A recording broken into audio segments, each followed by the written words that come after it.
Señora Presidenta,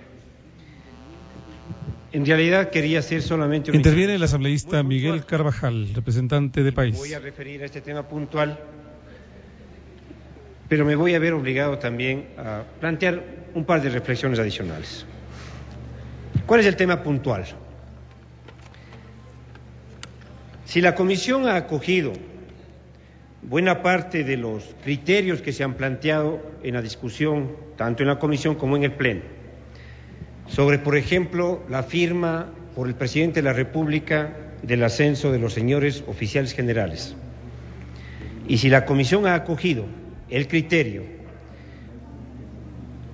de que se mantengan los edecanes, y digo en plural, los edecanes del señor Presidente o Presidente de la República, cabe preguntarse qué va a pasar una vez que también se apruebe en la ley reformatoria la situación del resto de edecanes. Va a haber muchos edecanes que están nombrados para cumplir con sus funciones durante un cierto periodo. Y esos edecanes, el cumplimiento de sus funciones va a ser registrado y valorado en su hoja de vida. Y esas personas han sido nombradas como edecanes porque son de los mejores oficiales y luego de una revisión de sus hojas de vida. Sería penoso y sería riesgoso para las hojas de vida de estos oficiales que una vez nombrados edecanes queden a los 2, 3 meses con la carga de las decisiones familiares que esto implica, quedarse, digamos así, sin esa función. Yo sugiero, por tanto, al presidente de la comisión respectiva que para el caso de los edecanes que fueron designados al amparo de la ley vigente de personal de Fuerzas Armadas, se mantengan sus funciones, es decir, que sigan en funciones hasta concluir el periodo para el que fueron designados. Esto va a proteger las hojas de vida de sus oficiales, va a proteger también la seguridad de las decisiones familiares que se han tomado, porque estamos hablando de personas, de familias, no estamos hablando solamente de, a veces cuando se dice general, coronel, sargento, es como que hablamos solamente de una denominación. Estamos hablando de personas, de familias, de profesionales, que además han sido designados en reconocimiento a su valía. Este es el tema puntual. Ojalá los colegas de la comisión y el asambleísta Fernando Bustamante pudieran acoger esta sugerencia. Ahora voy a tener que referirme a otros elementos que no pensaba mencionar y que hace referido también el asambleísta Antonio Pozo, y que tiene que ver con algunas expresiones de algunos distinguidos asambleístas militares de servicio pasivo. Parece ser que cuando se trata de discutir algún tema relacionado a Fuerzas Armadas, enseguida se recurre a algunos argumentos que los hemos escuchado desde hace 8 años, que se trata de debilitar las Fuerzas Armadas, que se trata de menoscabar su moral, se ha dicho hoy día, de menoscabar su moral, cuando todos sabemos que la moral es un aspecto fundamental de Fuerzas Armadas, que no se puede topar, se decía el otro día, a la primera institución del Estado. Es decir, no se puede discutir en el Parlamento ninguna reforma que tenga que ver con Fuerzas Armadas.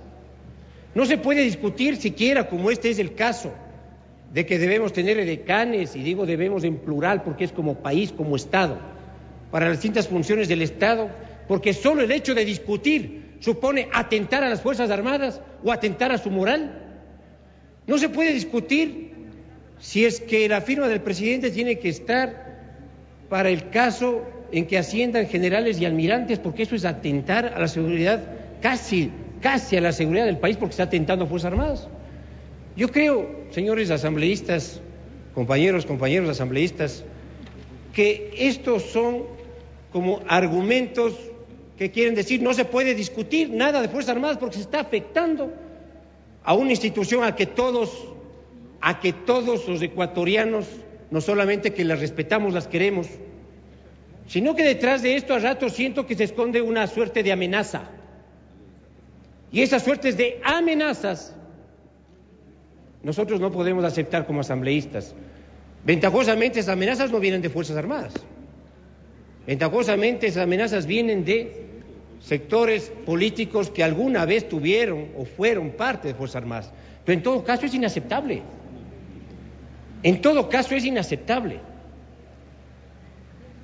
Qué bueno que se traiga a luz algunas de las ideas de Velasco Ibarra. Ojalá cuando en su gobierno, cuando fue usted ministro de ese gobierno, que permitió la base de Manta, que se trajo inclusive los uniformes usados, ojalá se hubieran acordado pues de Velasco Ibarra.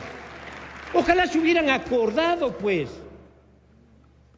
de lo que Velasco Ibarra señalaba en lo mencionado hace un momento respecto a Fuerzas Armadas, respecto al reconocimiento que todos le tenemos. Ojalá se hubieran acordado.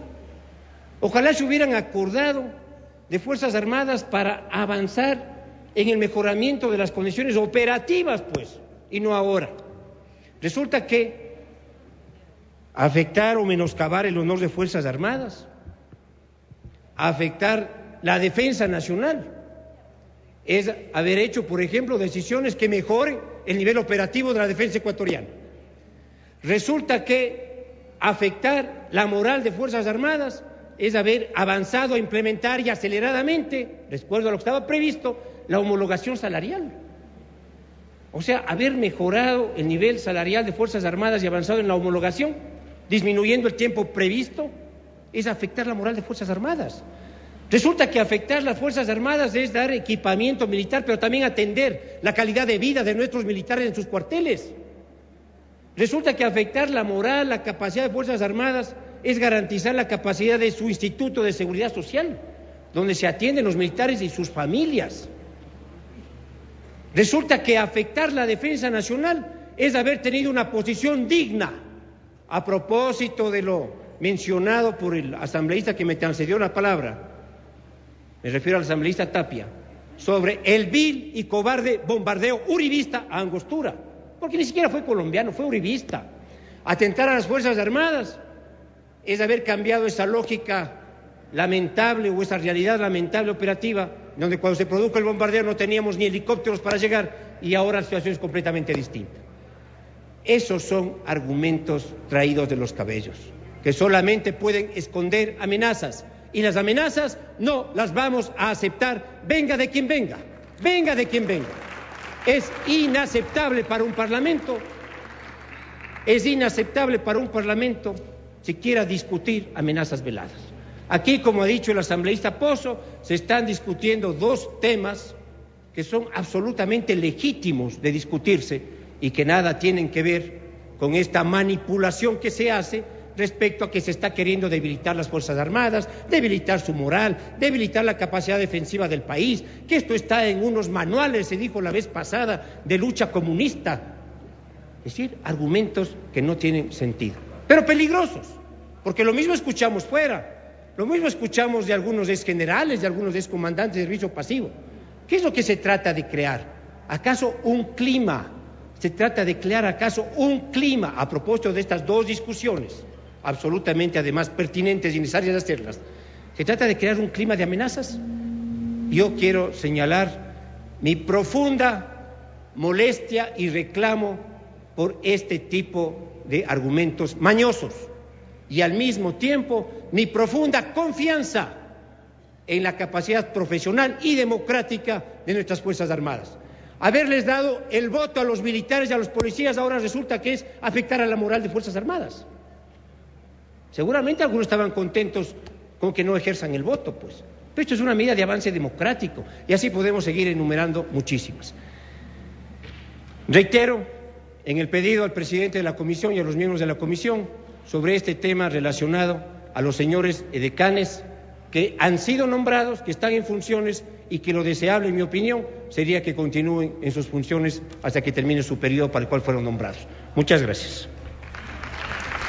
Puntos de vista.